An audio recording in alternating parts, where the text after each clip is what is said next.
मेरे प्यारे दोस्तों नमस्कार। कैसे हैं आप लोग। मैं आशा करता हूं कि आप लोग बढ़िया होंगे एवं मस्त होंगे और आप लोग अपने परीक्षा की तैयारी एकदम जबरदस्त तरीके से कर रहे होंगे। दोस्तों आज की क्लास में हम लोग 10वीं क्लास के हिंदी के 200 ऐसे वीवीआई ऑब्जेक्टिव सवाल को देखने वाले हैं जो कि आपकी 10वीं के फाइनल परीक्षा की दृष्टि से काफी महत्वपूर्ण है। और ये सभी के सभी सवाल दोस्तों आपसे परीक्षा की दृष्टि से काफी महत्वपूर्ण है। ये परीक्षाओं में बार बार पूछे जाते हैं।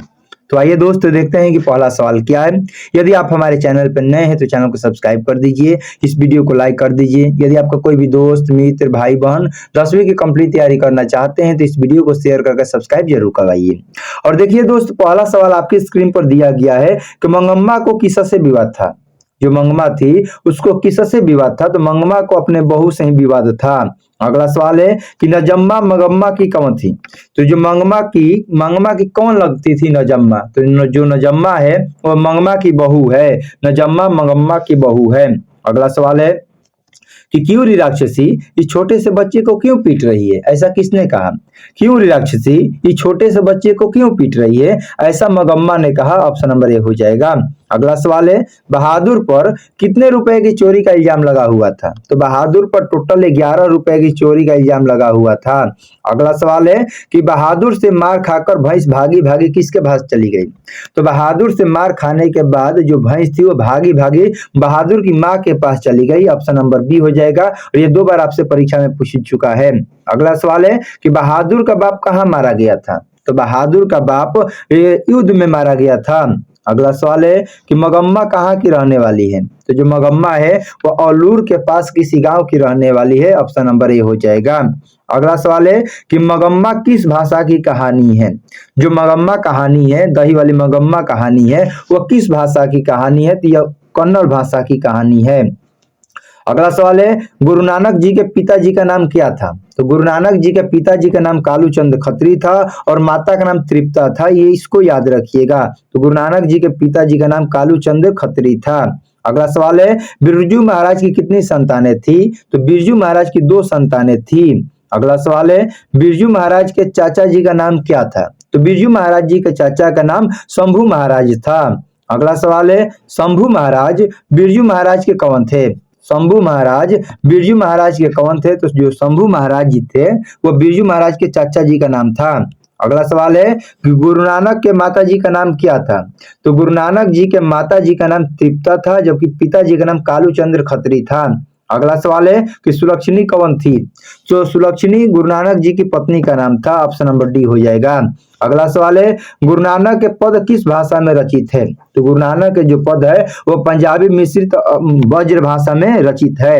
अगला सवाल है मगम्मा मिठाई किसके लिए ले जा रही थी। तो जो मगम्मा है वो मिठाई अपने पोते के लिए ले जा रही थी। अगला सवाल है कि दही वाली मंगमा पाठ में बहू ने सास से समझौता क्यों कर लिया।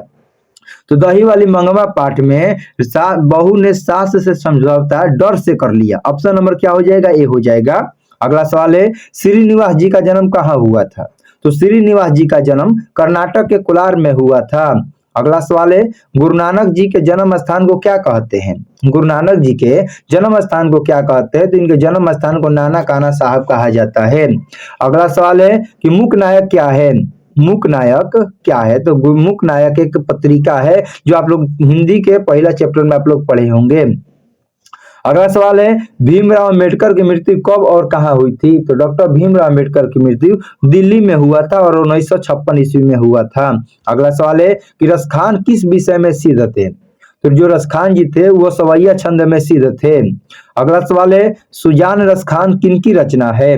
सुजान रसखान किनकी रचना है। तो सही उत्तर हो जाएगा मेरे भाई मेरे दोस्त रसखान की। क्या आपको सही उत्तर हो रहा है, आप लोग बताइएगा कि कितने सवाल आप लोग को सही हो रहा है। आप लोग कमेंट में आंसर बताइएगा। क्लास कैसा लग रहा है इसका भी आंसर आप लोग बताते रहिएगा कि सर क्लास अच्छा है बढ़िया है, कुछ भी आपको कमेंट में जरूर बताना है। अगला सवाल दिया गया है कि सवैया एवं छंद के सिद्ध कवि कौन थे। तो सवैया एवं छंद के सिद्ध कवि रसखान जी थे। अगला सवाल है कि डॉक्टर भीमराव अम्बेडकर का जन्म कब हुआ। तो डॉक्टर भीमराव अम्बेडकर का जन्म 14 अप्रैल 1891 ईस्वी को मध्य प्रदेश के महू में हुआ था। अगला सवाल है कि डॉक्टर भीमराव अम्बेडकर का जन्म कहाँ हुआ। तो डॉक्टर भीमराव अम्बेडकर का जन्म 14 अप्रैल 1891 ईस्वी को मध्य प्रदेश के महू में हुआ था। अगला सवाल है डॉक्टर अम्बेडकर ने किस पत्रिका का संपादन किया। तो डॉक्टर अम्बेडकर ने बहिष्कृत भारत पत्रिका का संपादन किया। अगला सवाल है कि सेन साहब की आंखों का तारा कौन है। तो सेन साहब की आंखों का तारा है खोखा, उनका पुत्र। अगला सवाल है कि खोखा के दांत तो किसने तोड़ डाले। तो खोखा के दांत तो उनके नौकर के लड़के ने तोड़ डाला, जिसका नाम क्या था, मदन था। ऑप्शन नंबर ए हो जाएगा। अगला सवाल है कि सीमा, रजनी, आलो, शेफाली, आरती पांचों किसकी बहनें थी। तो सीमा, रजनी, आलो, शेफाली, आरती ये पांचों बहन खोखा की थी। अगला सवाल है कि किस नदी के बांध के नीचे लक्ष्मी का घर था। किस नदी के बांध के नीचे लक्ष्मी का घर था। तो इसका सही उत्तर हो जाएगा कि देवी नदी के बांध के नीचे लक्ष्मी का घर था। अगला सवाल है कि लक्ष्मी के पति का नाम क्या था। तो लक्ष्मी के पति का नाम लक्ष्मण था, जो कि कोलकाता में नौकरी कर रहा था। अगला सवाल है कि ढहते विश्वास कहानी में स्कूल कहाँ है। तो ढहते विश्वास कहानी में जो स्कूल है वो टीले के नीचे है। वो कहाँ है, टीले के नीचे है। अगला सवाल है मीर मुंशी जानकर किस कवि का वध किया गया। तो मीर मुंशी जानकर घनानंद जी का वध कर दिया गया। अगला सवाल है दारिश नामक सोने के सिक्के से भरा घड़ा किसको मिला था। तो दारिश नामक सोने के सिक्के से भरा घड़ा वारेन हेस्टिंग्स को मिला था। अगला सवाल है कि कौन हाला करके बाढ़ से सबको सचेत कर रहा था। तो जो सबके सब थे, चाहे वो चंद्रा हो, वो शंकरा हो, या मकड़ा हो, या गुणनिधि हो, या अच्युत हो, सबके सब हल्ला कर करके बाढ़ से सबको सचेत कर रहे थे। अगला सवाल हो जाएगा कि स्वेच्छा सेवक दल का गठन किसने किया। तो स्वेच्छा सेवक दल का गठन गुणनिधि ने किया था। अगला सवाल है कि मेघदूत का जर्मन में अनुवाद किसने किया। तो मेघदूत का जर्मनी में अनुवाद मैक्स मुलर ने किया था। अगला सवाल है भारत से हम क्या सीखे, यह क्या है। तो भारत से हम क्या सीखे, यह एक प्रकार का भाषण है। अगला सवाल है मैक्स मुलर के अनुसार सच्चे भारत के दर्शन कहाँ हो सकते हैं। तो मैक्स मुलर के अनुसार सच्चे भारत के दर्शन गांव में हो सकते हैं, ग्रामीण भारत में हो सकते हैं। अगला सवाल है कि प्रेम ऐनी श्री राधिका में कितने दोहे संकलित हैं। प्रेम ऐनी श्री राधिका में कितने दोहे संकलित है। तो इसमें टोटल 4 दोहे संकलित हैं। अगला सवाल है कि राधा कृष्ण के संवाद को किस पद में संकलित किया गया है। तो राधा कृष्ण के संवाद को दान लीला पद्य प्रबंध में संकलित किया गया है। अगला सवाल है कि माली मालिन किसे कहा गया है। तो मालिन मालिन किसे कहा गया। तो राधा और कृष्ण को मालिन और माली कहा गया है। अगला सवाल है कि मंगू के दोनों भाई कहाँ कमाते थे। तो मंगू के जो दोनों भाई थे वो जाकर शहर में कमाते थे। ऑप्शन नंबर बी हो जाएगा। अगला सवाल है अस्पताल में कुसुम को बांध कर रखा जाता था, ऐसा खबर किसको मिला। तो अस्पताल में कुसुम को बांध कर रखा जाता था, ऐसा खबर कुसुम के माँ को मिला। ऑप्शन नंबर क्या हो जाएगा दोस्तों, ऑप्शन नंबर बी हो जाएगा इसका सही उत्तर। अगला सवाल है किसको देखने के लिए सारा गांव उमड़ पड़ा था। क्योंकि हम लोग जानते हैं कि जो कन्या स्कूल में पढ़ने वाली लड़की थी जिसका नाम कुसुम था, पागल हो गई थी, लेकिन पागल के बाद फिर वो ठीक होकर गांव आई थी। तो उसी को देखने के लिए सारा गांव क्या हो गया था, टूट पड़ा था, उमड़ पड़ा था। तो ऑप्शन नंबर क्या हो जाएगा, ए हो जाएगा। अगला सवाल है चित्तचोर किसे कहा गया है। तो चित्तचोर कृष्णा जी को कहा गया है। चित्तचोर कृष्णा जी को कहा गया है। अगला सवाल है नलिन बिलोचन शर्मा जी के पिताजी का नाम क्या था। नलिन बिलोचन शर्मा जी के पिताजी का नाम पंडित राम अवतार शर्मा था। अगला सवाल है नलिन बिलोचन शर्मा जी के माता जी का नाम क्या था। तो नलिन बिलोचन शर्मा के माता जी का नाम रत्नावती शर्मा था। अगला सवाल है पहले दिन पपाती को क्या हो गया था। तो पहले ही दिन पपाती को बुखार हो गया था। और कौन सा बुखार हुआ था, तो मेनिंजाइटिस बुखार हो गया था। अगला सवाल है तुलनात्मक व्याकरण किसकी रचना है। तुलनात्मक व्याकरण किसकी रचना है, तो कार्ल डोवेल की रचना है। अगला सवाल है कहानीकार सुजाता का असली नाम क्या है। तो कहानीकार सुजाता का असली नाम एस रंगराजन है। ऑप्शन नंबर बी हो जाएगा। देखिए सब में रंगराजन है, लेकिन कौन रंगराजन, एस रंगराजन आपको मारना, नहीं तो एम एल एन मय दिया है, कौन टिक मार के आ जाइएगा। अगला सवाल है कि दृष्टिकोण किनकी रचना है? दृष्टिकोण जो है वे नलिन विलोचन शर्मा जी की रचना है। अगला सवाल है कि लड़कियां क्या है? कठपुतलिया है। इसे किस बात पर गौर है? लड़कियां क्या है? कठपुतलिया है। किसे इस बात पर गौर है कि उनके माता पिता को गौर होता है? ऑप्शन नंबर डी हो जाएगा सही उत्तर। अगला सवाल है कि मोटर कार को किससे खतरा हो सकता था? तो मोटर कार को खोखा से खतरा हो सकता था।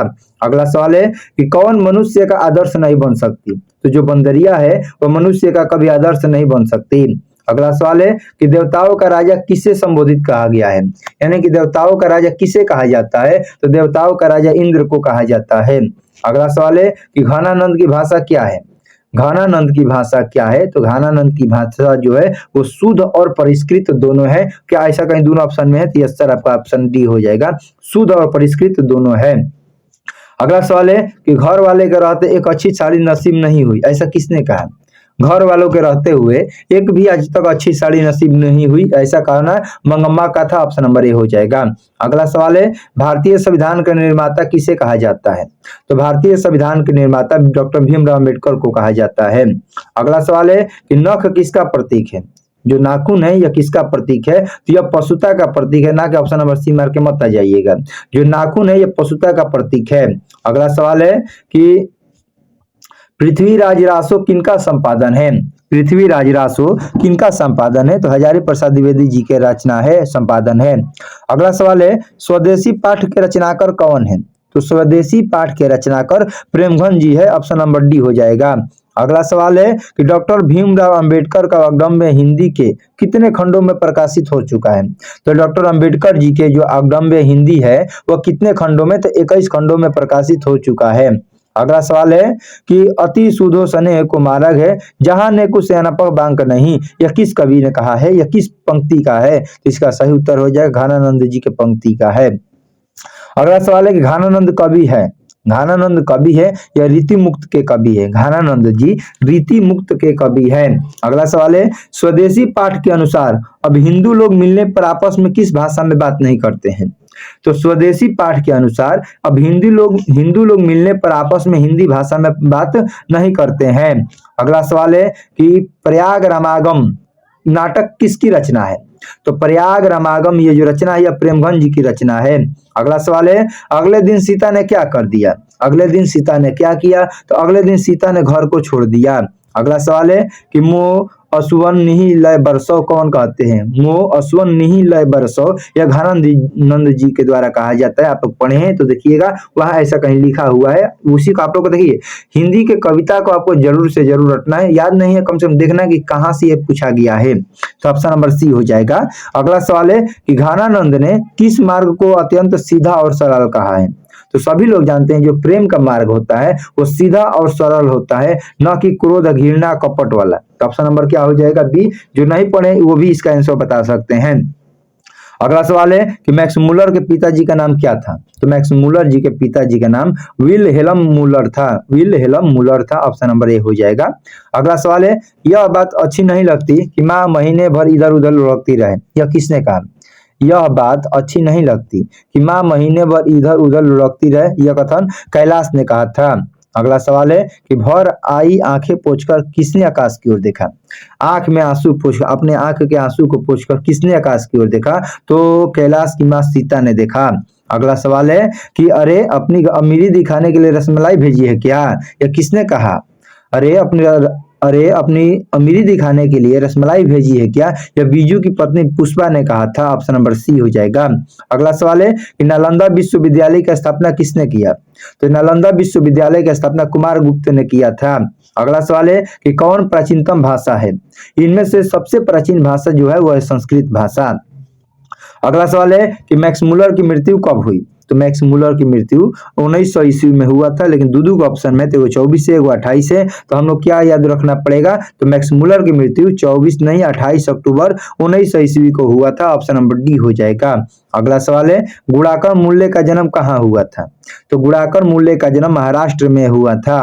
अगला सवाल है कि परमार शासक भोज कहाँ के रहने वाले थे? तो जो परमार शासक भोज है वह धारा नगरी के रहने वाले थे।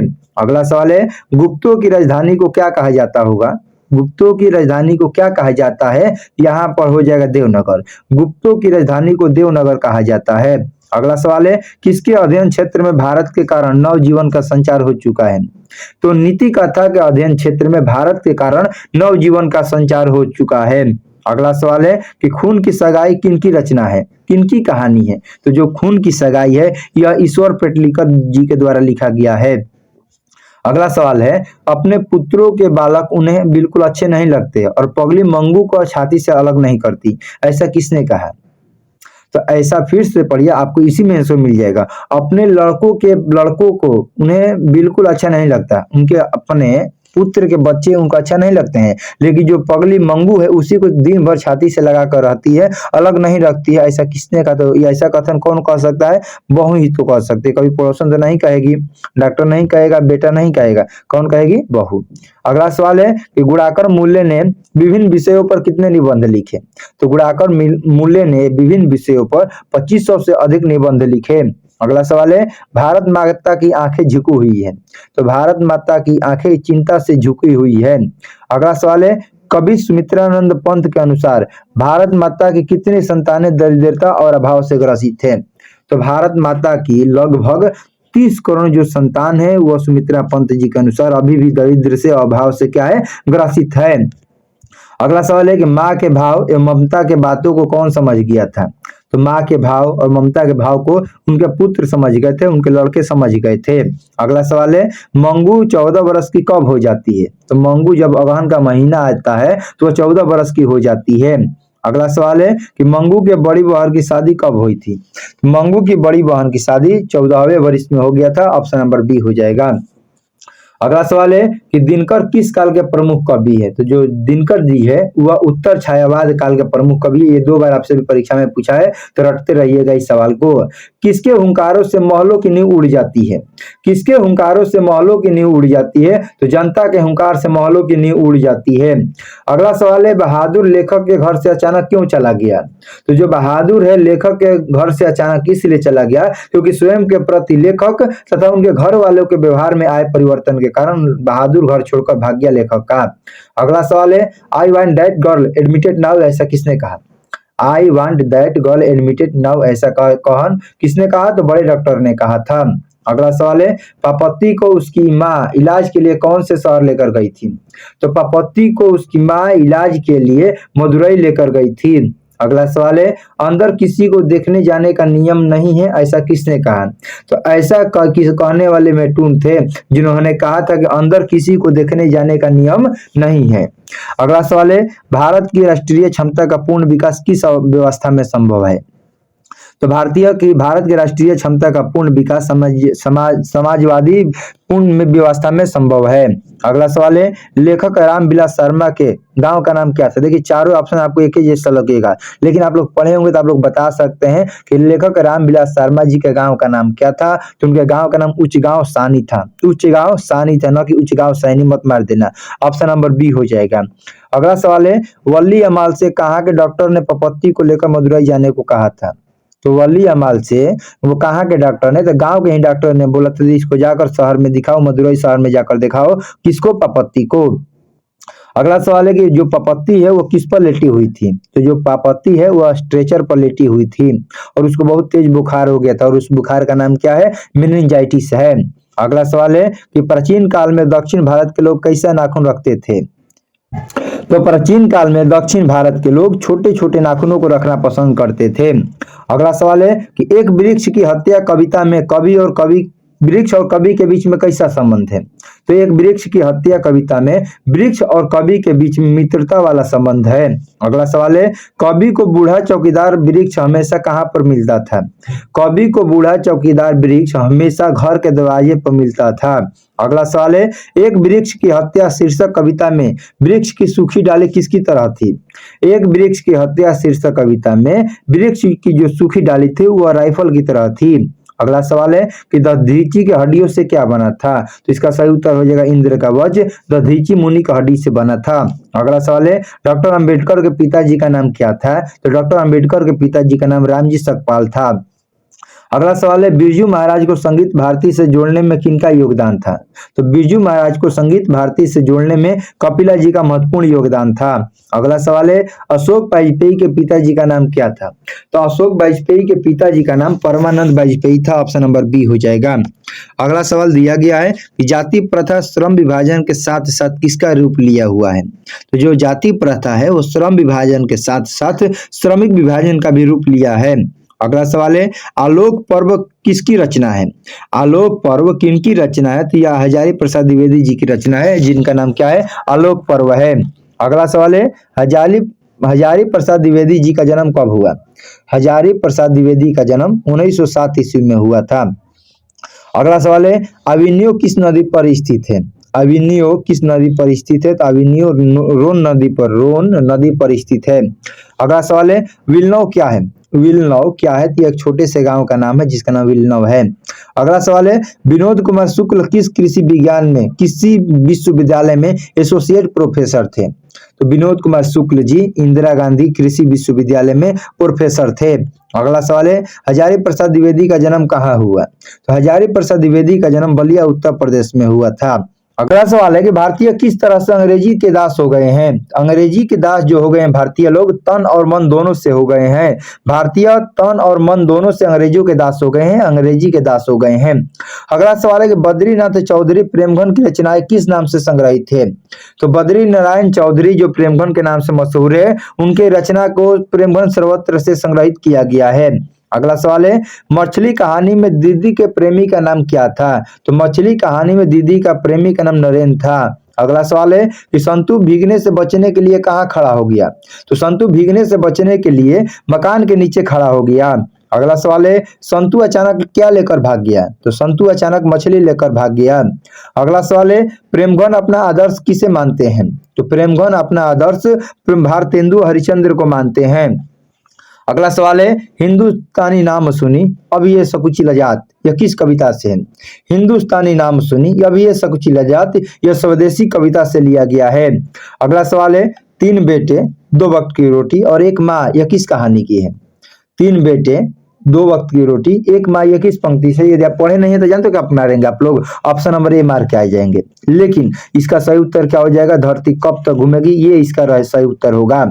अगला सवाल है कि मछली किस प्रकार की कहानी है? तो मछली जो है यह एक प्रकार की सामाजिक कहानी है। अगला सवाल है, यतीन्द्र मिश्र ने किस अर्धवार्षिक पत्रिका का संपादन किया? तो यतीन्द्र मिश्र ने साहित्य अर्धवार्षिक पत्रिका का संपादन किया। अगला सवाल है, बिस्मिल्लाह खां के खानदान का कोई भी सदस्य किस दिन शहनाई नहीं बजाता है? तो बिस्मिल्लाह खां जी के खानदान के कोई भी सदस्य मुहर्रम के दिन शहनाई नहीं बजाते हैं। अगला सवाल है, धरती कब तक घूमेगी कहानी में किसे महसूस होने लगा कि आकाश का अंत नहीं है? तो धरती कब तक घूमेगी कहानी में उनकी माँ को सीता को लगने लगा कि आकाश का अंत नहीं है। अगला सवाल है, किस दिन सीता को लगा कि लायसी बिल्कुल फीकी बनी है? तो नाहर सिंह जी वाले दिन सीता को लगा कि लायसी बिल्कुल फीकी बनी है। अगला सवाल है, धरती कब तक घूमेगी कैसी कहानी है? धरती कब तक घूमेगी कैसी कहानी है? तो यह एक प्रकार की सामाजिक कहानी है। धरती कब तक घूमेगी यह एक प्रकार की सामाजिक कहानी है। अगला सवाल है, बिस्मिल्लाह खां को किस चीज का बुखार था? बिस्मिल्लाह खां को किस चीज का बुखार था? तो उनको फिल्म देखने का बुखार था। अगला सवाल है, अरब देश में फूंककर बजाए जाने वाले वाद्य यंत्र जिनमें नाड़ी होती है उन्हें क्या कहते हैं? तो अरब देश में फूंककर बजाए जाने वाले वाद्य यंत्र जिसमें नाड़ी होती है उसे नय कहा जाता है। अगला सवाल है, महात्मा गांधी जी के पिताजी का नाम क्या था? तो महात्मा गांधी जी के पिताजी का नाम करमचंद गांधी था। अगला सवाल है, विजयनगर के राजाओं के लेखों की लिपि को क्या नाम दिया गया है? तो विजयनगर के राजाओं के लेखों को नंदी नागरी का नाम दिया गया है, नंदी नागरी लिपि कहा जाता है। अगला सवाल है कि विजयनगर के शासकों के लेख किस लिपि में है? विजयनगर के शासकों के लेख नंदी नागरी लिपि में है।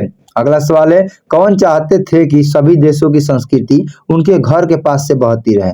तो महात्मा गांधी जी चाहते थे कि सभी देशों की संस्कृति की हवा उनके घर के पास से बहती रहे। अगला सवाल है, मेरा धर्म कैद खाने का धर्म नहीं है, यह किस पाठ से है? तो मेरा धर्म कैद खाने का धर्म नहीं है, यह शिक्षा और संस्कृति पाठ से है। अगला सवाल है, दही वाली मंगमा कहानी में रास्ते में क्या पड़ता है? तो दही वाली मंगमा कहानी में रास्ते में अमराई का कुआं पड़ता है। अगला सवाल है कि पहले दक्षिण भारत की नागरी लिपि क्या कहलाती थी? तो पहले दक्षिण भारत की नागरी लिपि को सिद्धम कहा जाता था। अगला सवाल है, गुणाकर मूल्य का जन्म कब हुआ? तो गुणाकर मूल्य का जन्म 1935 ईस्वी में हुआ। अगला सवाल है, युगवाणी किनकी काव्य कृति है? युगवाणी किनकी काव्य कृति है? तो सुमित्रानंद पंत जी की काव्य कृति है। अगला सवाल है, भारत माता सारे जग की क्या है? तो भारत माता सारे जग की क्या है? माँ है। अगला सवाल है, सुमित्रानंद पंत को मानव सौंदर्य ने किस ओर आकृष्ट किया? तो सुमित्रानंद पंत को मानव सौंदर्य ने समाजवाद की ओर आकृष्ट किया। अगला सवाल है, किनके प्रोत्साहन पर बाबा साहेब उच्च शिक्षा हेतु तो न्यूयॉर्क गए थे? तो बड़ौदा नरेश के कहने पर, बड़ौदा नरेश के प्रोत्साहन पर बाबा साहेब शिक्षा हेतु बड़े शिक्षा हेतु कहाँ गए थे? न्यूयॉर्क गए थे। अगला सवाल है, संप्रदाय मुक्त कवि कृष्ण भक्त के कवि कौन थे? तो संप्रदाय मुक्त कृष्ण भक्त के कवि रसखान जी थे। ऑप्शन नंबर ए हो जाएगा। अगला सवाल है कि गीता उपदेश देता है, गीता किसका उपदेश देता है? तो कर्म का उपदेश देता है। अगला सवाल है, कवि दिनकर के अनुसार सोने का ताज पहनकर कौन इठला रही है? तो कवि दिनकर के अनुसार सोने का ताज पहनकर देश की मिट्टी इठला रही है। अगला सवाल है, दिनकर के काव्य का मूल स्व क्या है? तो दिनकर के काव्य का मूल स्व वो ओज एवं राष्ट्रीय चेतना है। ऐसे भी आपसे सवाल पूछे जाएंगे, इसको आपको याद रखना पड़ेगा। अगला सवाल है, रसखान की कृति का नाम क्या है? जो रसखान जी के द्वारा लिखा गया है इसका नाम है प्रेम वाटिका। अगला सवाल है, कवि रसखान किसके परम भक्त हैं? तो कवि रसखान कृष्ण जी के परम भक्त हैं। अगला सवाल है, प्रेम ऐनी श्री राधिका किस ग्रंथ से संकलित है? तो प्रेम ऐनी श्री राधिका यह रसखान रचनावली से संकलित है। अगला सवाल है, इनमें से कौन राज्यसभा के सांसद बने थे? इनमें से कौन राज्यसभा के सदस्य बने थे? तो इसका सही उत्तर हो जाएगा रामधारी सिंह दिनकर जी राज्यसभा के सदस्य बने थे। अगला सवाल है, रामधारी सिंह दिनकर के द्वारा लिखा गया पाठ कौन है? तो रामधारी सिंह दिनकर जी के द्वारा लिखा गया पाठ का नाम जनतंत्र का जन्म है। अगला सवाल है, मैं तो खोखा को इंजीनियर बनाने जा रहा हूँ, यह कथन किनका है? मैं तो खोखा को इंजीनियर बनाने जा रहा हूँ, यह कथन सेन साहब जी का है। अगला सवाल है, मदन के लिए क्या खाना मामूली बात थी? तो मदन के लिए मार खाना मामूली बात थी। अगला सवाल है, किसके अनुसार सेनों ने सिद्धांतों को भी बदल दिया? तो किनके अनुसार? खोखा के अनुसार सेनों ने सिद्धांतों को भी क्या कर दिया? बदल दिया। अगला सवाल है, बहादुर कहाँ का रहने वाला था? तो बहादुर जो था, जिसका पूरा नाम क्या था? दिल बहादुर था, वह नेपाल के रहने वाला था। अगला सवाल है, लेखक के रिश्तेदार ने बहादुर पर क्या आरोप लगाए? तो लेखक के रिश्तेदार ने बहादुर पर पैसा चुराने का आरोप लगाया। और कितने रुपए? तो 11 रुपए चुराने का आरोप लगाए। अगला सवाल है, बहादुर लेखक को क्या कहकर संबोधित करता था? तो बहादुर लेखक को बाबूजी कहकर संबोधित करता था। अगला सवाल है कि सेन साहब के मित्र कौन थे? तो सेन साहब के मित्र का नाम पत्रकार महोदय थे। सेन साहब के मित्र पत्रकार महोदय थे। अगला सवाल है कि प्लेटो और कांट महान कौन थे? प्लेटो और कांट एक महान दार्शनिक थे। अगला सवाल है कि हितोपदेश का जर्मन भाषा में अनुवाद किनके द्वारा प्रकाशित करवाया गया? तो हितोपदेश का जर्मन भाषा में अनुवाद मैक्स मूलर के द्वारा प्रकाशित करवाया गया। अगला सवाल है, बहादुर लेखक की पत्नी निर्मला को किस रूप में देखता था? तो जो बहादुर है, लेखक की पत्नी निर्मला को अपनी माँ के रूप में देखता था। अगला सवाल है कि जहाँ प्रतिष्ठा नहीं वहाँ क्या रहना? यह किसके बात मन में बैठ गई? तो जहाँ प्रतिष्ठा नहीं वहाँ क्या रहना, यह बहादुर के बात मन में बैठ गई। अगला सवाल है, बहादुर रामविलास शर्मा को किस कृति के लिए साहित्य अकादमी पुरस्कार से नवाजा गया? तो रामविलास शर्मा जी को निराला की साहित्य साधना सही के लिए साहित्य अकादमी पुरस्कार से नवाजा गया। अगला सवाल है कि मनुष्य और परिस्थिति का संबंध क्या है? तो मनुष्य और परिस्थिति का संबंध द्वंद्वात्मक है। द्वंद्वात्मक है। ऑप्शन नंबर डी हो जाएगा। अगला सवाल है, मैक्स मूलर ने कालिदास की किस पुस्तक का जर्मन भाषा में अनुवाद करवाया? तो मैक्स मूलर ने कालिदास जी के मेघदूत पुस्तक का जर्मन भाषा में अनुवाद करवाया। अगला सवाल है, नगर कहानी का अनुवादक कौन है? तो नगर कहानी के अनुवादक के ए जमुना जी हैं। अगला सवाल है, कपत्ती को कितने डॉक्टर घेरे हुए थे? तो पापत्ती को देखने के लिए 6 डॉक्टर घेरे हुए थे। अगला सवाल है, भारतेंदु हरिश्चंद्र किनकी रचना है? तो भारतेंदु हरिश्चंद्र डॉक्टर रामविलास शर्मा जी की रचना है। अगला सवाल है, डॉक्टर रामविलास शर्मा की मृत्यु कब और कहाँ हुई? तो डॉक्टर रामविलास शर्मा की मृत्यु 2000 ईस्वी में दिल्ली में हुआ था। अगला सवाल है, डॉक्टर धनशेखरन ने किसकी देखरेख का जिम्मा लिया? तो डॉक्टर धनशेखरन ने पापत्ती की देखरेख का जिम्मा लिया। अगला सवाल है, भारत सौभाग्य किनका प्रसिद्ध नाटक है? भारत सौभाग्य प्रेमघन जी का प्रसिद्ध नाटक है। अगला सवाल है, कवि कवि प्रेमघन के अनुसार कौन सी विद्या पढ़कर लोगों की बुद्धि विदेशी हो गई है? तो कवि प्रेमगंज जी के अनुसार विदेशी विद्या पढ़कर लोगों की बुद्धि भी क्या हो गई है? विदेशी हो गई है। अगला सवाल है, साहित्य की परंपरा का पूर्ण ज्ञान किस व्यवस्था में संभव है?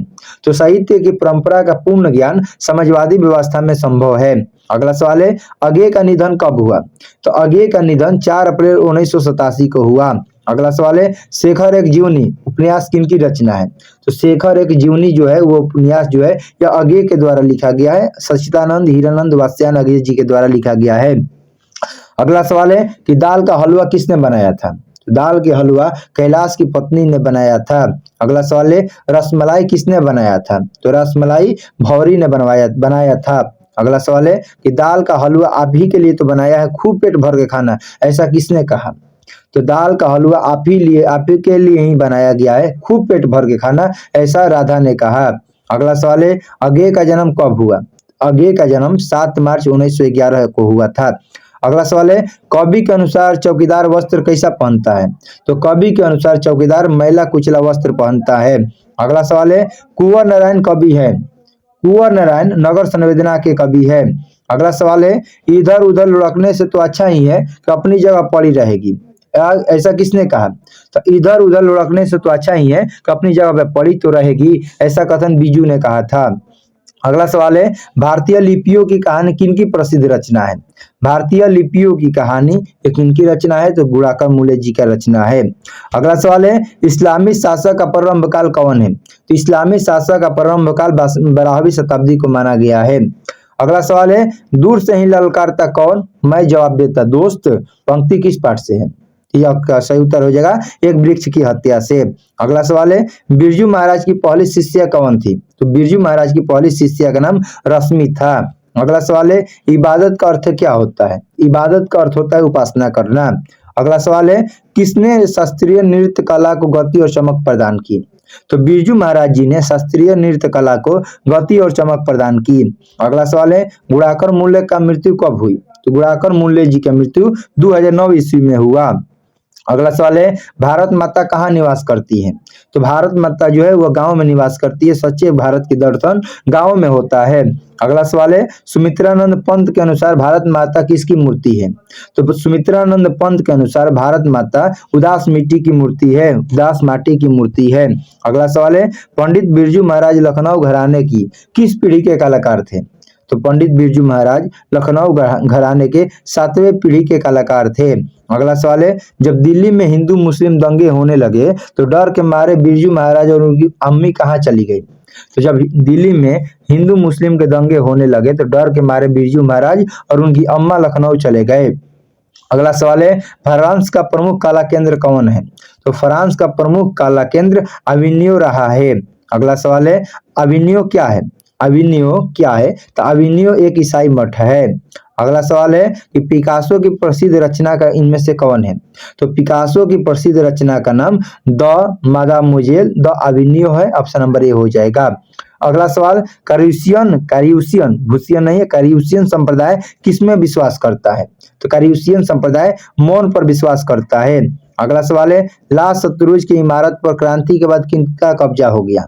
तो लाल शतरूज की इमारत पर क्रांति के बाद साधारण लोगों का कब्जा हो गया। अगला और हम लोग का अंतिम सवाल, कौन सा वर्ण माँ के गोद में बैठा हुआ प्रतीत होता है?